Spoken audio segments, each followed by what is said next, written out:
بسم الله الرحمن الرحيم والصلاة والسلام على أشرف المرسلين سيدنا محمد أما بعد. Notre communication s'intitule Environmental Geochemistry of Trace Metal Element in Phosphate Waste from the جبل العنق Mining Area Tbilisi Eastern Algeria by ربح قشيشت بلال بومازة تاتيانا فلاديميروفنا شوكشونا وفيها مرزايماش and ربح لاوا. Donc les phosphates algériens sont concentrés en majeure partie dans la région de Tbilisi, l'Atlas saharien oriental.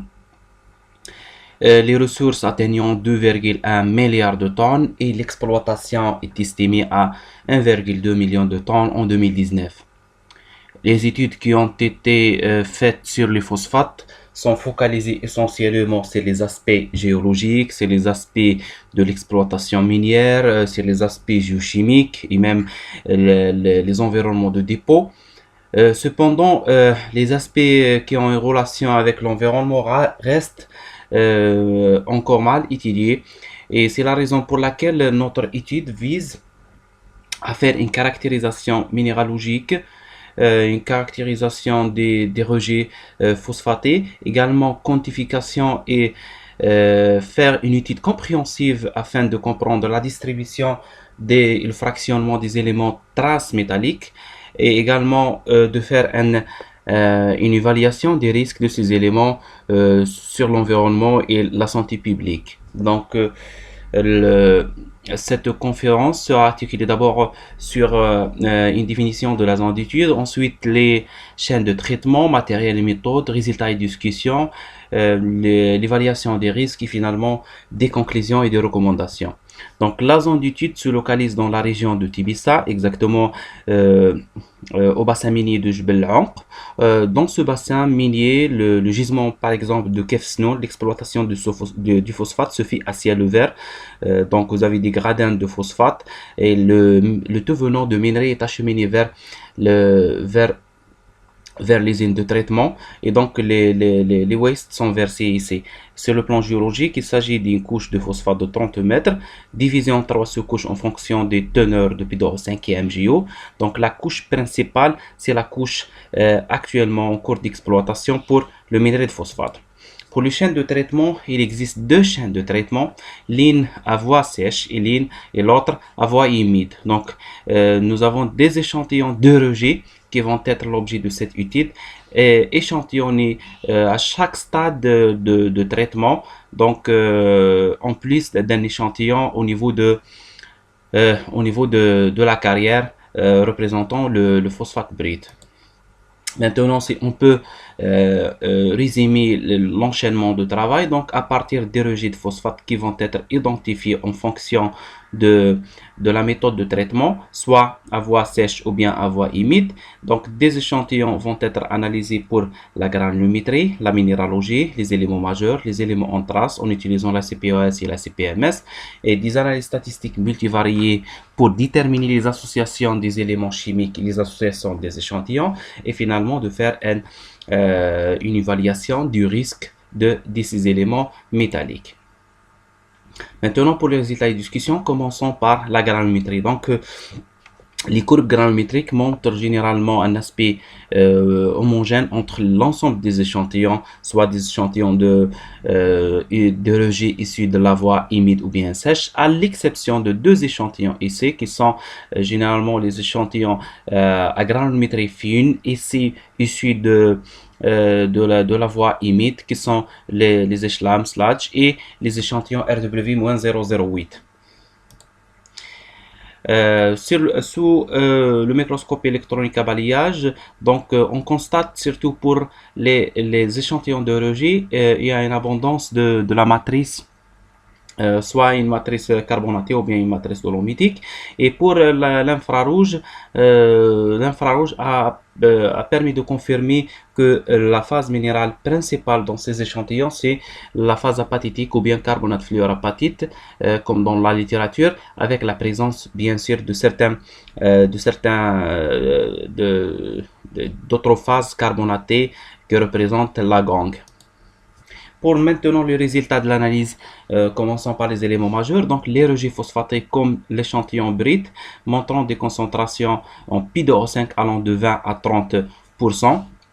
Donc généralement ils sont donc même les échantillons dérogés contiennent du phosphore et également du CaO. Cependant ils sont un petit peu enrichis avec des éléments tels que l'aluminium, le SiO2. Par exemple l'aluminium, la concentration est un peu élevée par rapport aux autres échantillons dans les rejets phosphatés, les rejets phosphatés de la voie humide RW-008 et les sludge. Maintenant pour les éléments en traces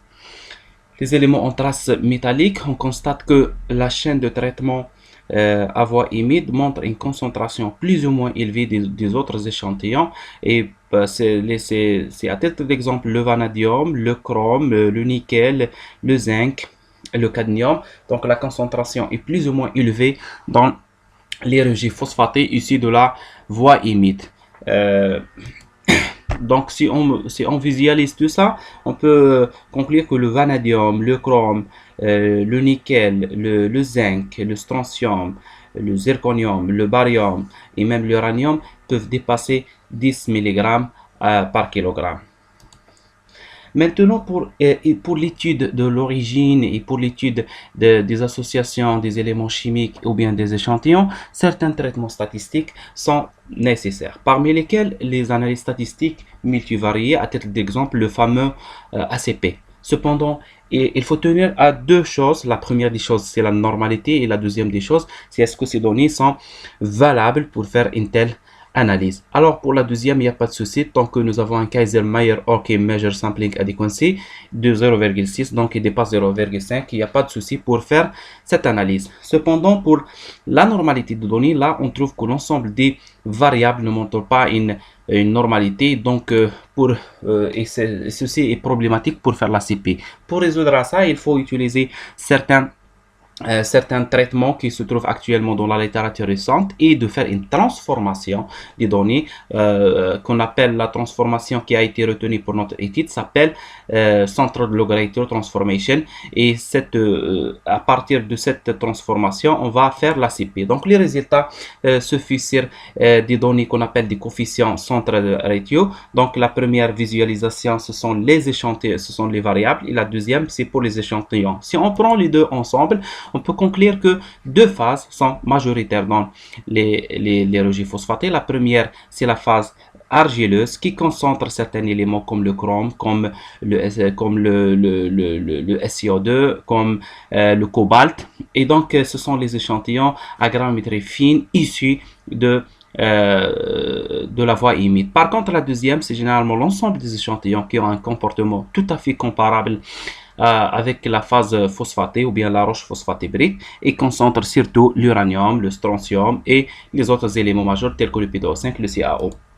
Maintenant, pour l'assessment, on peut conclure que l'ensemble des échantillons de phosphate et même les phosphates algériens sont comparables ou bien plus ou moins faibles par rapport à la Tunisie ou bien le Maroc, mais comme toute minerai de phosphate, donc ils ont des concentrations en éléments tels que l'uranium, le cadmium, le molybdène, le chrome et le thallium qui peuvent dépasser certaines limites, surtout pour les sols utilisés à l'agriculture. Donc en conclusion, donc cette étude a permis premièrement de faire une caractérisation des rejets phosphatés, de déterminer les teneurs en éléments traces métalliques, également de voir quels sont les échantillons qui concentrent le maximum des éléments en traces, généralement vers les fractions fines, également d'évaluer le risque certains des éléments tels que l'uranium, le cadmium, le molybdène, chrome et thallium qui dépassent certaines normes telles que les normes européennes pour les sols utilisés à l'agriculture. Donc en recommandation, il faut que ces éléments doivent être extraits des phosphates afin de minimiser l'impact environnemental, et surtout que ces particules peuvent être remobilisées par l'eau et par le vent. Également, si on peut récupérer ces éléments qui sont des éléments bonifiants tels que les éléments de terre rare ou bien tels que l'uranium, ça va remporter de bénéfices pour le minerai. C'est sur cela que je termine, et je vous remercie pour l'organisation d'abord de ce colloque, et je remercie également toute l'équipe. Je vous remercie également pour votre attention. Merci.